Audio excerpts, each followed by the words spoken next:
coffee stained the cuff of Maeve's polyester uniform, a stark brown ring against cheap white fabric. She smelled of old fry grease and bleach, counting down the minutes until her graveyard shift ended. Then she saw the red wire trailing beneath the black Lincoln Town car, idling in the alley. A wire that strictly did not belong. Her feet moved before her brain could catch up with the sheer, suicidal stupidity of running into the rain toward the city's most dangerous man.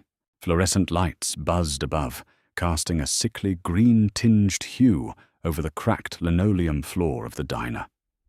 Maeve dragged a damp rag across the laminate counter, pushing a pile of crumbs into her waiting palm. Her lower back throbbed.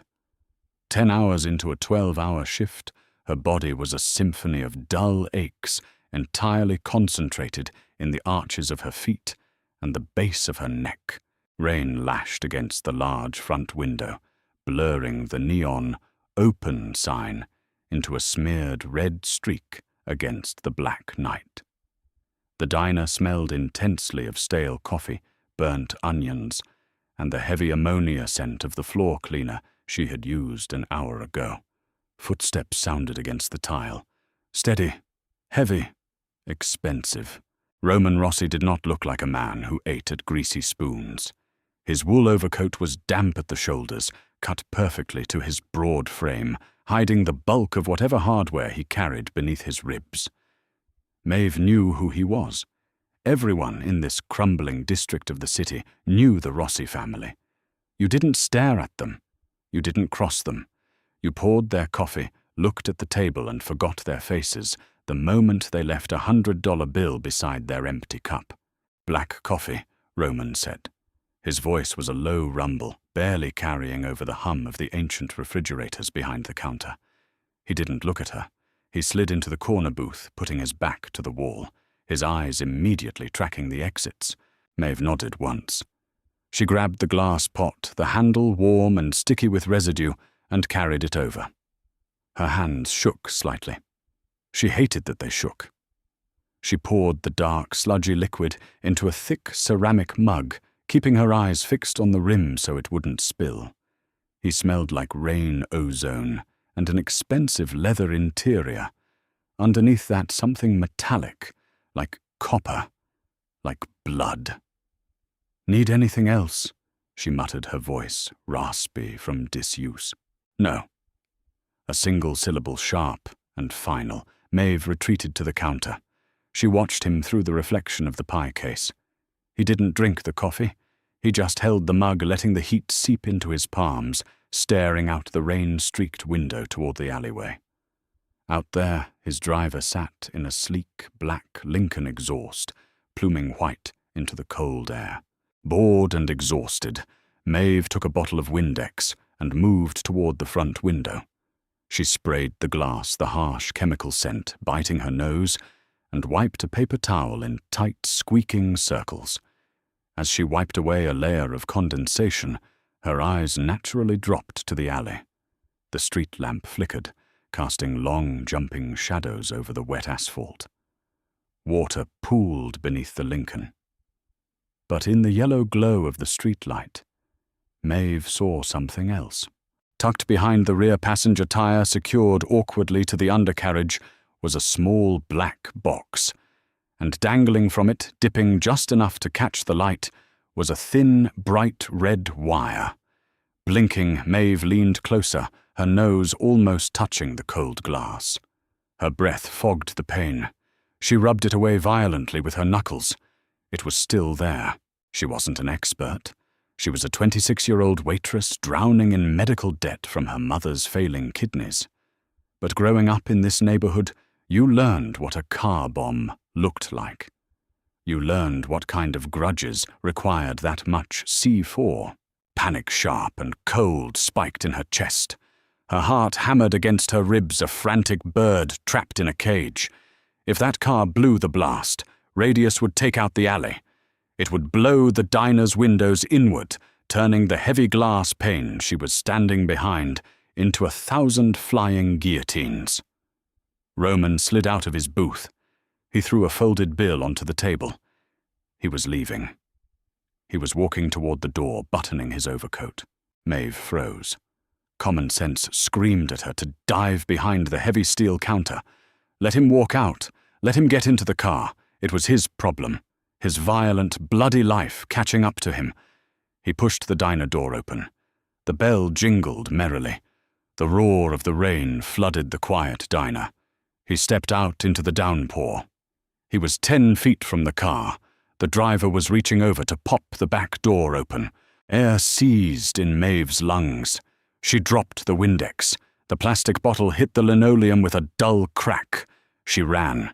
Pushing through the heavy glass door, the freezing rain hit her instantly, plastering her thin uniform to her skin. Her cheap, non-slip shoes squeaked desperately against the wet concrete. "Don't get in the car!" she screamed, her voice cracking, tearing out of her throat. Roman paused. He turned his dark eyes, narrowing through the sheets of rain.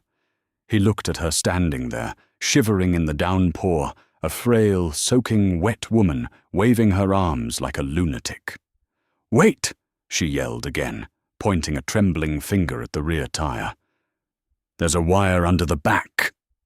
Deafening heat swallowed the world. It didn't happen like in the movies. There was no slow-motion blossom of orange flame, no warning hiss. There was simply a concussive slap of air so hard it felt like a physical blow to the chest, followed by a roar that ripped the sound right out of her ears. Maeve didn't dive gracefully. The shockwave picked her up and threw her backward. She hit the wet asphalt, the air driving from her lungs in a violent rush. Searing heat washed over her face, instantly singeing her eyebrows and eyelashes. Debris rained down in a sharp, chaotic clatter. A chunk of twisted metal slammed into the brick wall above her, showering her with red dust. She lay there gasping like a beached fish, her vision swimming with purple spots. Her ears were emitting a high-pitched, endless scream. Rain hissed as it hit the flaming wreckage of the Lincoln. The smell of burning rubber, vaporized gasoline, and charred meat filled her nose, thick and suffocating. She gagged, tasting copper and ash. Rough hands grabbed her, not gentle, not heroic. Viciously tight fingers clamped onto the fabric of her uniform collar, hauling her upward with enough force to strain her neck. Maeve choked her vision, clearing just enough to see Roman. His face was streaked with black soot, his expensive coat singed at the lapel. A jagged cut leaked blood down his cheek, mixing with the rain. His eyes were wide, but not with fear. They were feral, pure predatory survival. He didn't ask if she was okay. He didn't thank her for saving his life. Instead, he slammed her against the brick wall of the alleyway. The breath she had just managed to claw back into her lungs vanished again. Cold steel pressed hard into the soft flesh under her jaw. A gun. Maeve stared, paralyzed, her mind fragmented. "I saved him. I just saved him." "Who sent you?" Roman snarled. His voice was a harsh vibration against the ringing in her ears. He was leaning into her, pinning her entirely with his body weight. "Well, what?" She wheezed, her vocal cords raw from her scream. He pressed the barrel harder, forcing her chin up. Water dripped from his nose onto her cheek. "I said, who sent you? How did you know about the rig nobody touches my cars without an inside man? So talk, or I leave you in this alley with a hole in your throat." Tears of pure, frustrated terror sprang to her eyes. The sheer injustice of it made her dizzy. "I saw it," she sobbed, her hands coming up to grip his thick, wet wrists. "I was washing the window. I saw the wire, you psychotic bastard." Roman searched her face. His gaze flicked over her blown-out pupils, the dirt smeared across her cheek, the genuine, unadulterated panic radiating off her body in waves. He looked at the burning wreckage. The driver was gone. The flames were licking the brick walls, threatening to catch the diner's awning. Sirens wailed in the distance, a faint rising whine slicing through the heavy rain. He looked back at her. the feral intensity in his eyes dimmed by a fraction, replaced by a cold, calculating machine. He shoved the gun back into his shoulder holster. "Hey!" She started sliding down the brick wall as he released his pinning weight. He grabbed her arm again. This time his grip locked around her wrist like a vice. "You're coming with me," he barked, pulling her forward. "No, I have to my shift. I need to talk to the cops." Roman stopped yanking her back so hard she stumbled into his chest. He grabbed her jaw, his thumb pressing into her cheekbone. "Listen to me, Waitress. Whoever set that bomb is going to be watching the news tonight. When they find out I'm not a smear on the pavement, they're going to want to know how I survived. They will find out about the girl who screamed in the alley. If you stay here, you're dead by morning." Maeve trembled, the cold and the adrenaline finally causing her teeth to chatter audibly. She looked at his dark, unblinking eyes. He wasn't trying to scare her. He was stating a meteorological fact. "Walk," he commanded, letting go of her jaw and pulling her by the wrist. She didn't fight him. Her legs felt like hollow reeds. She let him drag her away from the burning light, stumbling over loose trash and broken pavement, disappearing into the pitch-black labyrinth of the city's alleys, just as the first red and blue lights painted the mouth of the street. Breathing felt like swallowing broken glass. Maeve sat in the passenger seat of an unmarked grey sedan, her knees pulled tight to her chest. She couldn't stop shaking. It was an aggressive, full-body tremor that rattled her teeth and made her muscles ache. The heater was blasting, blowing hot, dry air directly onto her soaked uniform, but she felt frozen from the inside out. Roman sat behind the wheel. He drove with one hand, navigating the slick, rain-swept streets with dangerous speed but zero recklessness. His jaw was set in granite. Blood had dried in a jagged line down his neck, staining his crisp white shirt collar a rusty brown. The silence inside the car was suffocating. The only sounds were the rhythmic squeak of the windshield wipers and the low thrum of the engine. Maeve stared at her hands. They were covered in soot and small superficial scratches from the asphalt. Her fingernails were lined with black dirt. She looked ridiculous. She looked like a garbage bag left out in the rain, sitting next to a man who, despite the explosion and the blood, still looked like he owned the city. Resentment flared in her chest, hot and ugly. She hated him. She hated herself for looking out that window. She should have just wiped the counter. She should have gone into the walk-in freezer to count the frozen patties. "Where are we going?" she asked. Her voice sounded thin, reedy. Roman didn't look at her.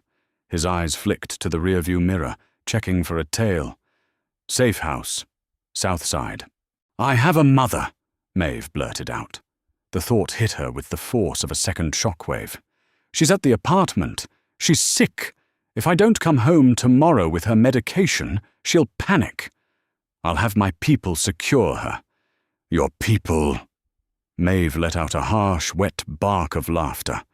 "You think I want your mafia goons showing up at my sick mother's door?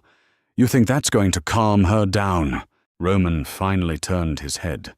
The dashboard lights cast deep shadows under his eyes. "You think the people who tried to blow me into pieces are going to send her a fruit basket to ask where you are? They will torture her to get to you. Then they will kill her." Maeve shut her mouth. Her stomach rolled violently. She clamped a hand over her mouth, tasting bile and ash, squeezing her eyes shut as the reality of his words settled into her bones. She wasn't just unemployed now. She was a target. "Breathe," Roman said. It wasn't a suggestion. It was a command. "In through your nose. Out through your mouth. Don't throw up in my car." She glared at him through watery eyes, but she did it. The oxygen helped quell the nausea slightly. He reached into the center console, keeping his eyes on the road, and pulled out a clean white handkerchief. He tossed it into her lap. "Wipe your face," he said flatly. "You have blood on your forehead." Maeve picked up the square of fabric. It felt ridiculously soft against her calloused fingers. She pressed it to her forehead, wincing as the linen bit into a cut she hadn't realized she had. "What happens now?" she asked, her voice dropping to a whisper. "Now," Roman said, turning the steering wheel, sharply pulling the sedan into a dark, subterranean parking garage. "We figure out who put the wire under my car, and you stay out of sight until I pull their lungs out through their chest." He parked the car in the darkest corner of the concrete structure. The engine cut off. The sudden silence was heavier than the noise. Roman unbuckled his seatbelt. He turned fully to face her. In the gloom, he looked exhausted. The sharp lines of his face were drawn tight with pain and stress. He reached out. Maeve flinched backward, pressing her spine into the car door. Roman paused, his hand hovering in the space between them. He slowly lowered it, his expression unreadable. "I wasn't going to hurt you," he said softly, a stark contrast to his earlier roaring commands. "I was going to see how bad the cut was." "It's fine," she snapped, clutching the bloody handkerchief tight in her fist. "Just don't touch me." He studied her for a long moment. He saw the sheer grit holding her together, the way her jaw was clenched tight enough to crack molars, the absolute defiance in eyes that were wide with terror. She wasn't a trained soldier. She was just a waitress who had made a split-second decision to be decent, and it had ruined her life. "Get out," he finally said, opening his door. "We're going up." Maeve hesitated, her hand hovering over the door handle. She looked out into the dim concrete garage. It felt like a tomb. She looked back at Roman, who was standing outside the car, watching her with dark, unblinking eyes. There was no turning back. The diner was gone. Her quiet, miserable, predictable life was ash on the wet pavement. Swallowing hard, she pulled the handle and stepped out into the cold. Bronze elevator doors slid shut, sealing them inside a humming metal box. Upward they went. Maeve's stomach dropped toward her scuffed, slip-resistant shoes. She leaned against the cold paneling, shivering violently, as the adrenaline finally began to curdle into sheer exhaustion. Roman stood beside her perfectly still.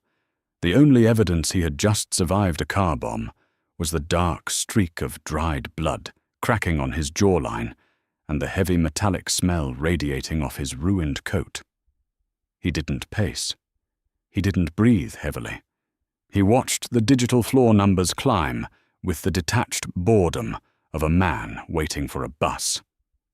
"Stop looking at me like I'm going to eat you," he said. His voice echoed slightly in the confined space. Maeve swallowed a dry lump in her throat. "I'm not looking at you. You're staring at my neck." She averted her eyes, focusing instead on the scuff marks on her own cheap shoes. "I'm just trying to process. 10 minutes ago I was wiping down a pie case. Now I'm in a secret elevator with a mobster." "I prefer businessmen," Roman muttered, though there was no humor in it. "Right.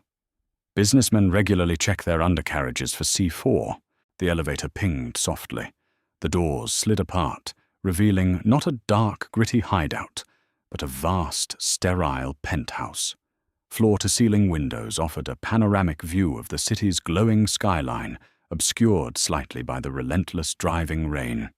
The floors were polished dark walnut. Furniture was sparse, low profile, and looked absurdly expensive. The entire place smelled of ozone lemon polish and absolute emptiness. Nobody lived here. It was a holding pen with a view. Roman stepped out, shrugging off his heavy singed overcoat. He let it drop directly onto the pristine floor. "Down the hall, second door on the left," he instructed, walking toward a sleek kitchen island. "Bathroom. Take off that wet uniform before you catch pneumonia. There are clean clothes in the cabinet." Maeve didn't argue. Her polyester dress was plastered to her skin, freezing her to the bone. She walked down the long, shadowed hallway. Her shoes squeaked obscenely loud against the hardwood. The bathroom was a cavern of white marble and glass. Harsh, recessed lighting flicked on automatically. Maeve caught sight of herself in the massive mirror and recoiled. She looked half dead. Her brown hair was matted to her skull, stiff with dried rain and concrete dust. Her face was smeared with black soot, making the whites of her eyes look wide and manic. A jagged, angry cut sliced through her left eyebrow, weeping a slow trail of pink fluid down her temple. Numb fingers fumbled with the plastic buttons of her uniform. She peeled the wet fabric away, tossing it into the corner where it landed with a heavy, wet slap. In the cabinet, just as he said, she found a stack of folded clothes, grey sweatpants, a black, oversized t-shirt. They smelled like unscented laundry detergent and stale air. She pulled them on. They swallowed her small frame, but they were bone dry. When she emerged, Roman was sitting at the kitchen island under a low-hanging pendant light. He had stripped off his suit jacket and tie. His white dress shirt was unbuttoned at the collar, the sleeves rolled up past his elbows to reveal forearms corded with dense muscle and faded, jagged scars. A leather medical kit sat open on the granite counter. He was holding a cotton pad soaked in rubbing alcohol to the gash on his face. He didn't wince. "Sit," he commanded, gesturing to the stool across from him. Maeve approached, slowly perched on the edge of the leather seat. Roman tossed a small plastic bottle of peroxide and a clean rag across the smooth granite. It slid and stopped inches from her hand. "Clean your face. You look like a raccoon." She uncapped the bottle. The sharp, clinical smell of peroxide cut through the lingering scent of smoke in her nose. She poured a generous splash onto the rag and brought it to her eyebrow. The sting was immediate and blinding. Maeve hissed through her teeth, her eyes watering instantly. She pulled the rag away, gasping. Roman stopped dabbing his own face. He watched her struggle his dark eyes, tracking the fresh tear leaking down her cheek. Without a word, he reached across the island. Maeve flinched backward, her shoulders hitting the edge of the counter. "Relax," he growled softly. He took the damp rag from her trembling fingers. "You're going to give yourself a scar rubbing it like that." He leaned closer. He smelled intensely of sweat rain and the sharp bite of the alcohol. His large, rough hand caught her chin, holding her steady. His grip was firm, inescapable but surprisingly careful. "Close your eyes," he ordered. She did. The darkness made her hyper-aware of his proximity. She felt the cool, damp cloth press against her brow bone. He moved with practiced, efficient strokes, wiping away the dirt and blood without pressing directly into the laceration. The pain ebbed to a dull, throbbing ache. "Someone knew my schedule," Roman murmured, his thumb brushing lightly against her jaw as he adjusted her face to the light. He wasn't really talking to her. He was thinking out loud, his mind a million miles away, calculating angles and betrayals. "Someone knew I'd be at that diner. Only 3 people knew that." Maeve kept her eyes shut tight. "Are you going to kill them?" His hand paused. The silence stretched heavy and thick. "Yes," Roman said simply. There was no boastfulness, just a bleak logistical fact. He pulled the rag away and dropped it onto the counter. "Done. Open your eyes." She opened them. He was already pulling away, the brief moment of care evaporating into the cold reality of the room. He reached into his pocket and placed a cheap black plastic burner phone on the granite. "Dial this number," Roman said, sliding a slip of paper next to the phone. "It connects to a switchboard that will route to your mother's landline. Untraceable." Maeve snatched the phone, her heart leaping into her throat. "Tell her," Roman continued, his tone hardening, "that you got a last-minute opportunity to cater a wealthy client's wedding out of state. It pays triple your usual rate. Tell her you'll wire her money tomorrow for her medication. Tell her anything she needs to hear so she stays in that apartment and locks the deadbolt. If she goes looking for you, my enemies will find her before I can." Maeve stared at the plastic device. The lie felt heavy and foul on her tongue before she even spoke it. She looked at Roman, hating the absolute terrifying logic in his eyes. She punched in the numbers. Sleep felt like a mugging. Maeve woke, violently gasping for air, her hands clawing at the high thread count sheets. For 3 terrifying seconds, she thought she was back in the alley. The roar of the explosion echoed in her skull. Then her eyes adjusted to the dim grey light filtering through the automated blackout blinds. She was in the guest bedroom of the safe house. The mattress was memory foam, swallowing her body in a way that felt entirely unnatural after years of sleeping on a cheap, sagging spring bed. She sat up, rubbing her face. Her eyebrow throbbed rhythmically with her heartbeat. Her mouth tasted like old copper. Muffled voices drifted through the heavy oak door. Maeve froze. The safe house had been empty last night. She slid out of bed, her bare feet hitting the freezing hardwood floor. She crept toward the door, pressing her ear against the cool wood. Found the wiring harness 2 blocks away in a dumpster. Professional job. Military-grade detonator. The voice was raspy, thick with a Brooklyn accent. "Who?" Roman's voice.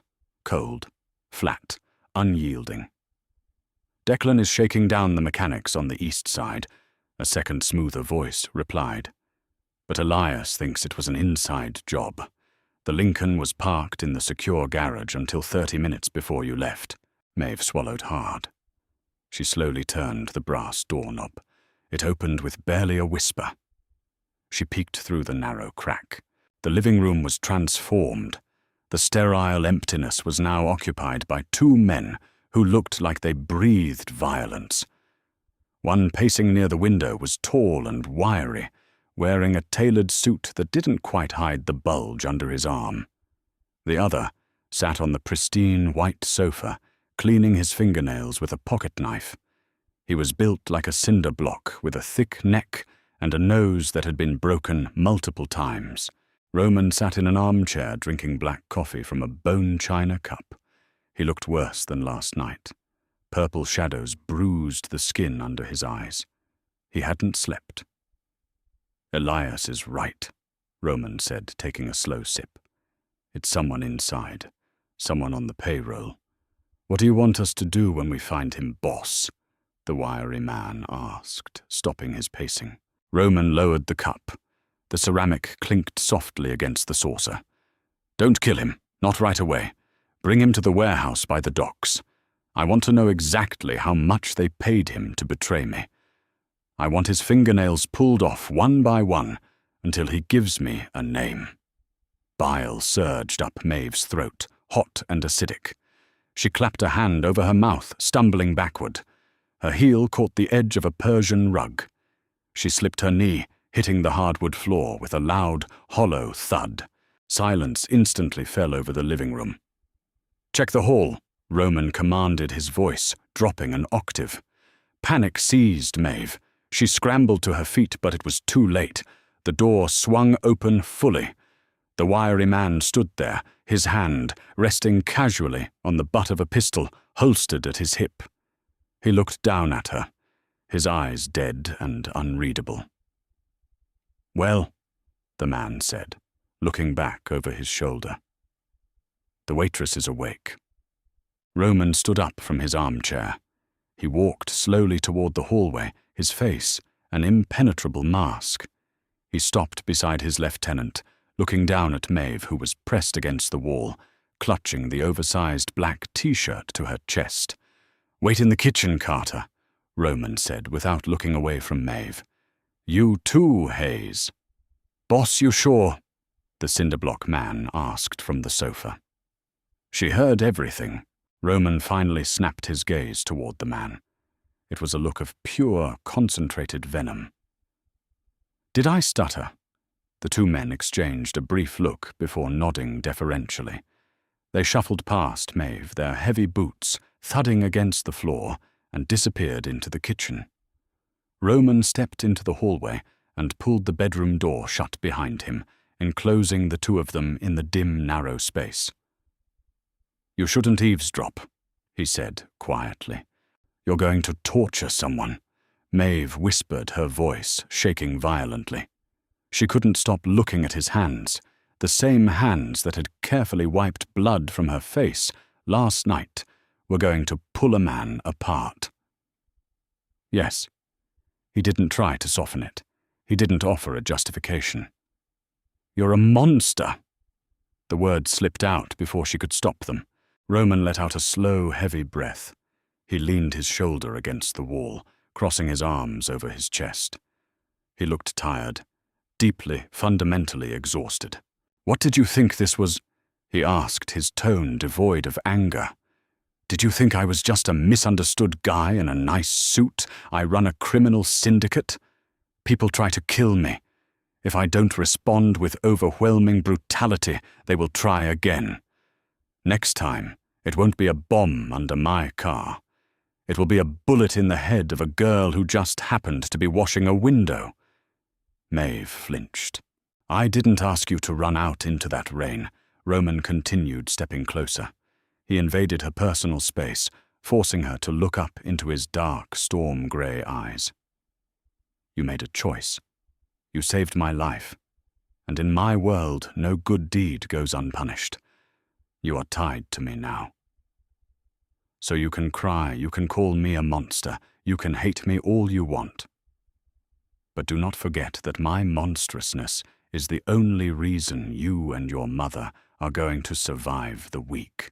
He held her gaze for a long, agonizing second before pushing past her, heading toward the kitchen.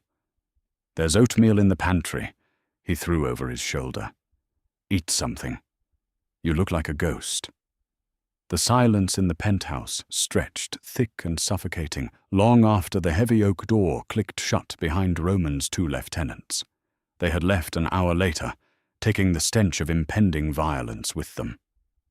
Maeve sat at the vast granite kitchen island, staring down at a bowl of lukewarm, instant oatmeal she had no memory of making. The spoon felt heavy in her hand. Her mind was a chaotic loop of the morning's events, the casual discussion of pulling fingernails, the cold, dead certainty in Roman's eyes. She had grown up in a bad neighborhood. She had seen drug deals, street fights, and the occasional flashing lights of a crime scene tape. But poverty crime was desperate, chaotic. This was something else.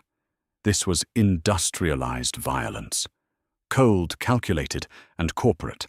Footsteps approached from the hallway. Roman emerged, having changed into a fresh, slate-grey button-down and dark slacks. The cut on his cheek was sealed with a sterile butterfly bandage. He looked put-together professional. It made her stomach churn even more.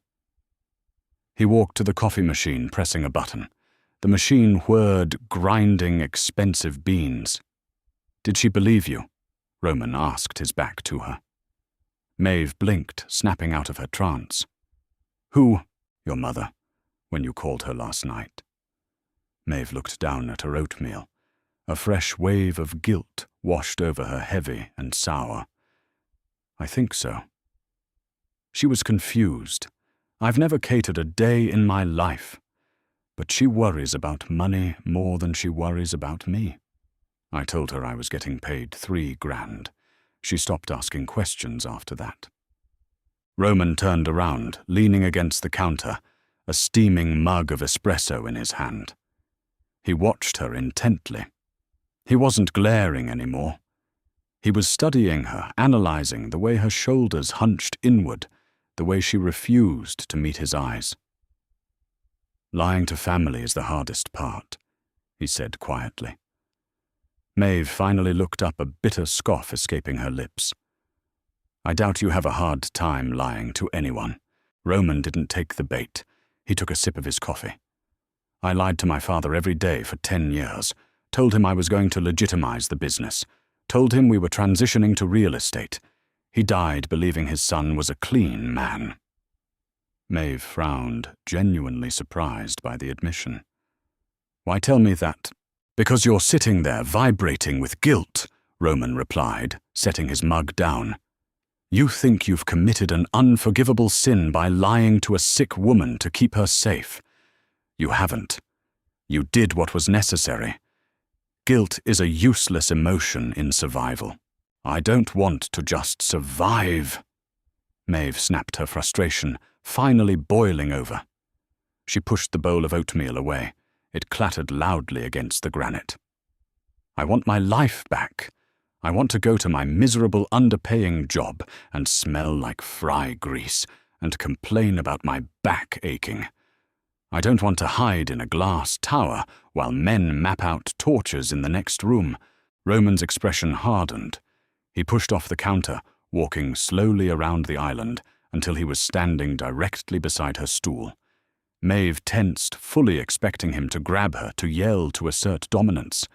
Instead, he reached into his pocket and pulled out a thick stack of $100 bills bound by a paper band. He dropped it onto the counter in front of her. $10,000, Roman said flatly. Maeve stared at the money. It was more cash than she had seen in her entire life. It looked dirty somehow, like it was soaked in invisible blood. What is this? She whispered. Hazard pay, Roman said. You're off the clock as a waitress. You're on my clock now. That pays for your mother's dialysis for the next 6 months. It pays her rent. It pays for her groceries. Maeve's breath hitched. She wanted to push the money back. She wanted to spit in his face and tell him she couldn't be bought. But the crushing weight of her mother's past-due medical bills flashed in her mind. The collection notices taped to their apartment door. The look of pure terror in her mother's eyes when the pharmacy said they couldn't front the insulin again. Her hand trembled as she reached out her fingertips, brushing the crisp paper edge of the bills. She hated herself in that moment. She hated the profound relief that washed over her, drowning out her principles. Why? Maeve asked, her voice cracking. I saved you. We're even. You don't owe me this. Roman looked down at her. His eyes flicked to the bandage on her forehead, then to her bruised, soot-stained knuckles, gripping the cash. You didn't flinch, Roman said softly, almost to himself. When the car blew, when I pinned you to the wall. You were terrified, but you didn't break. I don't owe you anything, Maeve. But I recognize grit when I see it. He turned away, walking back toward the hallway. Get some sleep. Tonight we move. This safe house is only secure for 48 hours. Maeve sat alone in the massive, silent kitchen, clutching the stack of blood money to her chest, realizing with horrifying clarity that she was no longer a bystander. She was in the game. The city at 3 a.m. was a corpse, stripped of its daytime flesh, and left as nothing but concrete bones and flickering sodium vapor arteries. Maeve sat in the back of a matte black armored SUV, her knees pressed together. The heavy steel doors had closed with a vacuum-sealed thud, locking the outside world away. The interior smelled fiercely of gun oil, stale black coffee, and the sharp chemical scent of industrial air freshener, masking something older and fouler underneath. Roman sat in the front passenger seat. He hadn't spoken since they left the penthouse via the freight elevator. The driver, a broad-shouldered man named Garrett, navigated the wet, potholed streets of the industrial district, with the headlights cut, relying only on the ambient amber glow of the street lamps. In her lap, Maeve clutched a cheap canvas duffel bag. Inside it, wrapped in her discarded, soot-stained waitress uniform, was the $10,000. The bag felt impossibly heavy. It anchored her to the seat, a physical manifestation of her complicity. She rubbed her thumb over the rough canvas strap until the friction burned her skin. "We're 3 blocks out," Garrett murmured. His voice was a gravelly rumble over the hum of the heavy tires. Roman nodded once. He reached into his coat, pulling out a heavy, blocky semi-automatic pistol. The metallic clack-clack of him racking the slide was the loudest sound in the car. It made the hair on the back of Maeve's neck stand up. He checked the chamber, his movements practiced, fluid, and utterly devoid of emotion. He was checking his keys before leaving the house. "Stay low," Roman said, not looking back at her. "When the door opens, you move straight into the loading bay. Don't stop to look around. Don't ask questions." Maeve swallowed the dry, acidic taste in her mouth. "Okay." The SUV took a sharp, aggressive turn, tires hissing violently against standing water. They plunged down a steep concrete ramp, the darkness absolute, for 3 agonizing seconds before Garrett hit a garage remote. A massive, rusted, corrugated metal door ground upward on unoiled tracks, screaming a metallic protest into the dead night. They rolled into a cavernous, subterranean space. It smelled of old, stagnant water, mildew, and rotting cardboard. The engine cut off. The silence that rushed in was heavy, oppressive, and thick with tension. "Go," Roman ordered. Maeve fumbled with the heavy door handle. It took 2 violent shoves to break the hermetic seal. She practically fell out of the vehicle, her sneakers hitting slick, oil-stained concrete. The air down here was 10 degrees colder than the street level. It bit through her oversized black t-shirt, raising goosebumps on her arms. Garrett was already moving, his hand resting on the holster at his hip, his head on a swivel. Roman stepped out, his posture completely shifted. The stiff-tailored businessman from the penthouse was gone. This man was a predator, prowling familiar, dangerous territory. "Up the stairs!" Roman pointed to a rust-flaked iron staircase, bolted to the far cinder-block wall. Maeve practically ran. She didn't want to be left behind in the dark. Her breath hitched in her throat, a tight, painful rhythm. She gripped the icy iron railing, the rust leaving a gritty metallic residue on her palms. At the top of the stairs, Garrett punched a code into a heavy steel door. It clicked loudly. They filed into what used to be a foreman's office, overlooking a defunct textile floor. The space was brutal. Cinder-block walls, a single battered metal desk, and folding chairs. The windows looking out over the factory floor were thick, reinforced glass, caked with decades of industrial grime. A single bare bulb hung from a frayed wire in the center of the room, casting harsh, swinging shadows.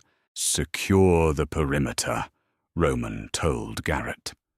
Garrett nodded and slipped back out the door. The heavy deadbolt engaged with a final echoing thwack. Maeve stood in the center of the room, hugging the duffel bag to her chest. She looked at the peeling gray paint, the water stains blooming on the acoustic tile ceiling.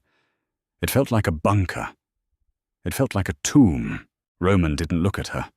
He walked to the reinforced window, staring out into the pitch-black abyss of the factory floor below. He pulled a pack of cigarettes from his pocket, tapped one against his thumb, and lit it with a cheap plastic lighter. The sharp scratch of the flint sparked in the dim room. The acrid smell of cheap tobacco filled the small office, covering the scent of mildew. He exhaled a long, thin stream of grey smoke against the glass. "You don't strike me as a smoker," Maeve said. Her voice sounded thin, trembling slightly in the cold air. "I'm not," Roman replied, his voice rough. He took another drag, the cherry burning a bright, angry orange in the gloom. "I only smoke when I'm deciding how to kill someone." Maeve flinched. The bluntness of it hit her like a physical blow. She walked over to one of the folding chairs and sat down heavily, dropping the duffel bag between her feet. She wrapped her arms around her torso, shivering uncontrollably. "Carter called while you were asleep." Roman continued, his back still turned to her. He watched the smoke curl and die against the cold glass. He finished at the docks. He got a name out of the mechanic who rigged the Lincoln. Maeve squeezed her eyes shut. She didn't want to know. She wanted to unhear the conversation from the penthouse. She wanted to erase the image of pulling fingernails from her brain. "Who was it?" she asked anyway. The morbid curiosity of survival. Roman turned slowly. The overhead bulb caught the sharp angles of his face, illuminating the bandage on his cheek and the absolute, terrifying deadness in his eyes. He looked hollowed out, a shell of a man running purely on vengeance. "Leo," Roman said softly. "My father's brother, the man who taught me how to shoot, the man who sat at my dining room table last Thanksgiving." Maeve's breath caught. She looked at his hands. They were perfectly steady. The cigarette didn't even tremble, but the muscle in his jaw was ticking a rapid, involuntary spasm. "Your uncle," she whispered. "Blood means nothing in this life." Maeve wachlacht. Roman stated, tossing the half-smoked cigarette onto the concrete floor and crushing it under the heel of his Italian leather shoe. "It just means they know exactly where to slip the knife." 2 hours crawled by, agonizing and cold. Maeve sat on the folding chair, her knees pulled up to her chest, her chin resting on her forearms. She watched Roman. He hadn't stopped moving. He paced the length of the small office, a caged animal driven entirely by dark, violent energy. He had made 4 brief coded phone calls on burner phones, destroying each plastic handset immediately after hanging up, snapping them in half and tossing the pieces into a rusted metal trash can. The air in the room was thick with the smell of ozone-burnt plastic and his lingering tobacco smoke. "They're bringing him here," Roman finally announced, stopping his pacing. He leaned against the metal desk, crossing his arms. Maeve's head snapped up. Panic, cold and sharp, spiked through her nervous system. "Here now." "In 10 minutes. No." Maeve stood up the chair, scraping loudly against the concrete. Her hands were shaking again. "No, you can't do that here. I'm here. You said I was just waiting until the heat died down. You didn't say I had to sit in the next room while you... She couldn't finish the sentence.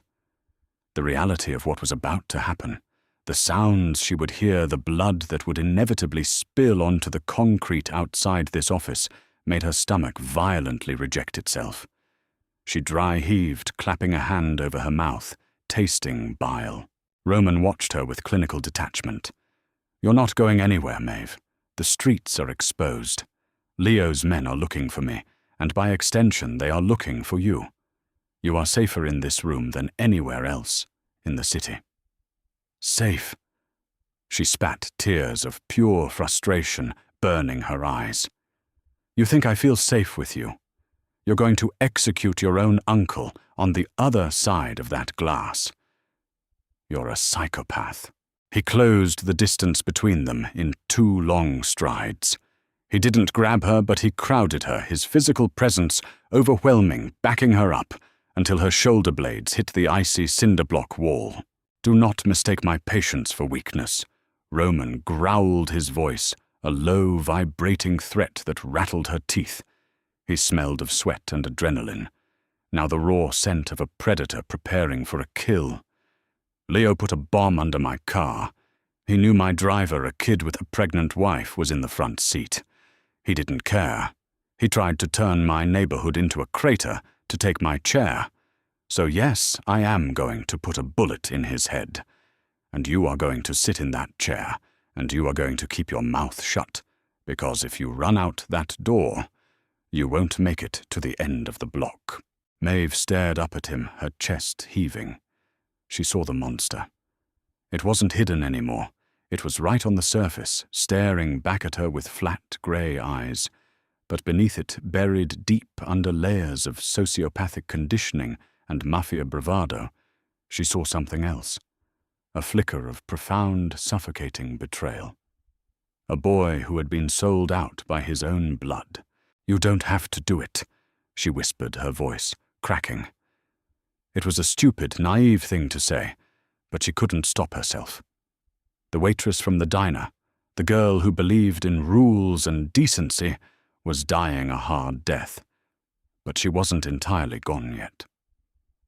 Roman's expression faltered for a fraction of a second. A muscle twitched in his cheek. He looked at her mouth, then up to her eyes. his gaze heavy and complicated. "Yes," he said softly, the anger draining out of his voice, leaving only bleak resignation. "I do." He stepped back, breaking the proximity.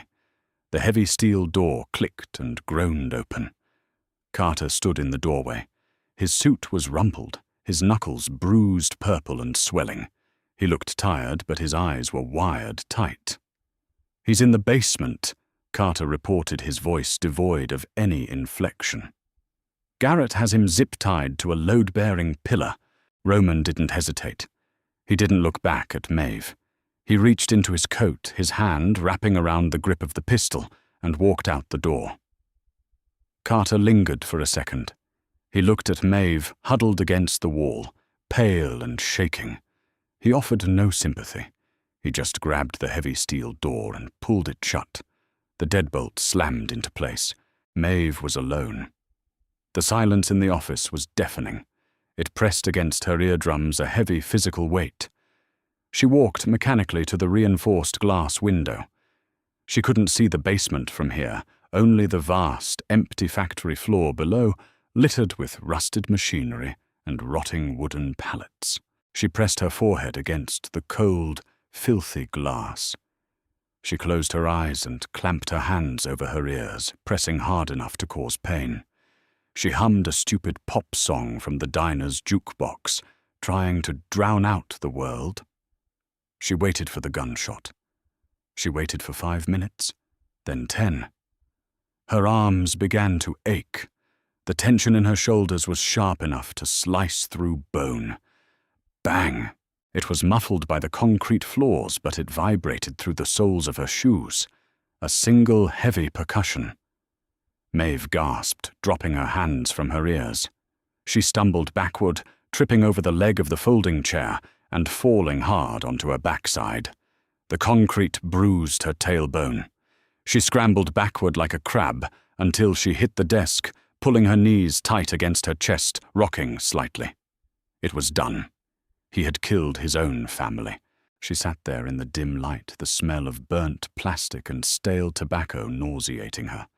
The $10,000 in the bag beside her felt like toxic waste. Suddenly, the heavy steel door didn't just unlock. It exploded inward. The metallic shriek of the hinges giving way was terrifying. The door slammed against the cinder-block wall, kicking up a cloud of grey dust. Maeve screamed, throwing her arms over her head. It wasn't Roman. 3 men poured into the room. They weren't wearing tailored suits. They wore dark tactical gear, heavy boots, and ski masks. They smelled of wet, rain-damp wool and the harsh metallic tang of cordite. One of them spotted her huddled beneath the desk. He raised a short, brutal-looking assault rifle, pointing the black muzzle directly at her face. "Don't move, bitch!" he barked, his voice muffled by the mask. Maeve froze, her brain completely short-circuited. The world narrowed down to the black circle of the barrel. She couldn't breathe. She couldn't blink. "Where is Rossi?" the man demanded, stepping closer, the heavy treads of his boots crunching against the grit on the floor. He didn't wait for an answer. He reached down, grabbing a fistful of her oversized black t-shirt, and hauled her violently to her feet.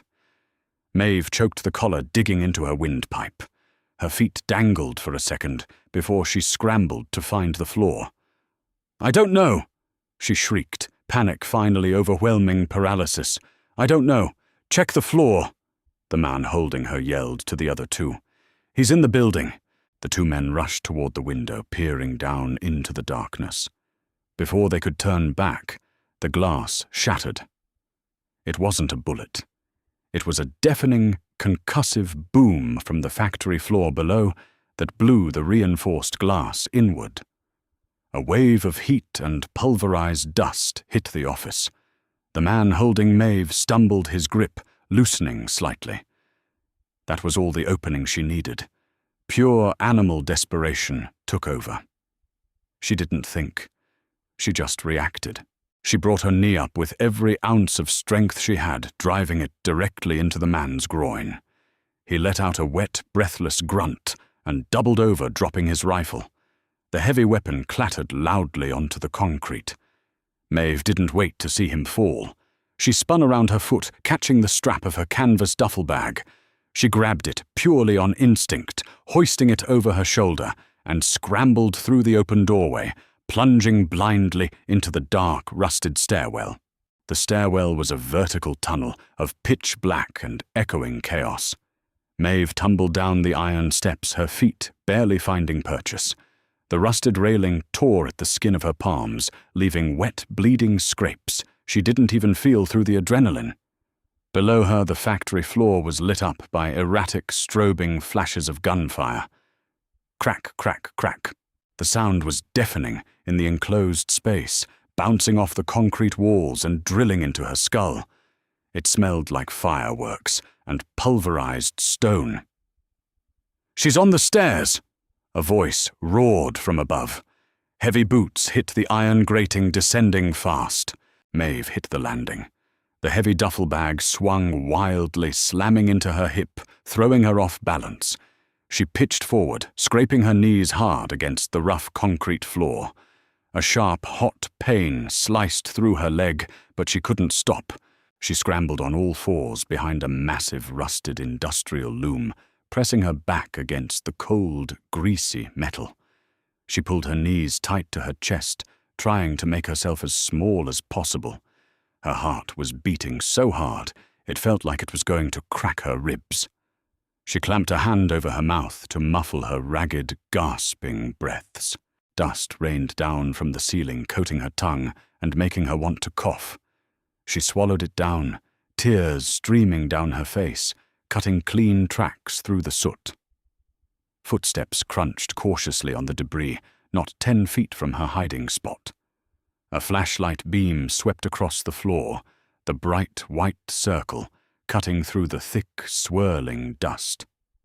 The beam hit the edge of the loom, casting long, jumping shadows over Maeve's legs. She squeezed her eyes shut. This is it. Suddenly, a massive dark shape materialized from the shadows behind the man with the flashlight.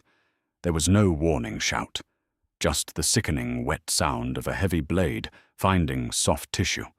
The man grunted a short, surprised sound and collapsed forward, the flashlight clattering across the floor, spinning wildly until the beam settled on a pile of rotting pallets. Roman stood over the body. He was a nightmare. His pristine slate-grey shirt was torn at the shoulder, soaked in a dark, spreading stain of his own blood. His face was a mask of pure primal violence, coated in concrete dust and red splatter. He held a combat knife in one hand, the blade dripping black in the dim light. In his other hand, his pistol was gripped so tightly his knuckles were bone white. He looked around his chest, heaving his eyes wild. "Maeve!" He hissed, his voice hoarse. She couldn't speak. She uncurled her legs and dragged herself out from behind the loom, keeping low to the ground. Roman saw her. The wild, feral look in his eyes dimmed for a microsecond. He stepped over the body, moving toward her with alarming speed. He grabbed her arm, his grip slick with blood, and hauled her to her feet. "We have to move," he growled. He didn't ask if she was hurt. He didn't check her for bullet holes. "Where's Garrett?" she stammered, stumbling as he pulled her forward. "Dead," Roman spat. "Carter, too. Leo set a trap. He knew I'd bring him here." The reality hit her like a bucket of ice water. The invincible mafia boss had been outplayed. His men were dead. He was bleeding heavily, leaving a dark trail on the concrete. They were alone. More shouting echoed from the far side of the factory floor. Flashlights began to cut through the dust, sweeping in grid patterns. Roman shoved her behind a stack of steel shipping crates. He leaned heavily against the metal, his breathing ragged. He pressed his hand against his torn shoulder. Blood seeped through his fingers, thick and dark. Maeve stared at his wound. The sight of it, the sheer volume of blood, broke through her panic. "You're shot," she whispered. Grazed, he gritted out, though the pallor of his face suggested otherwise.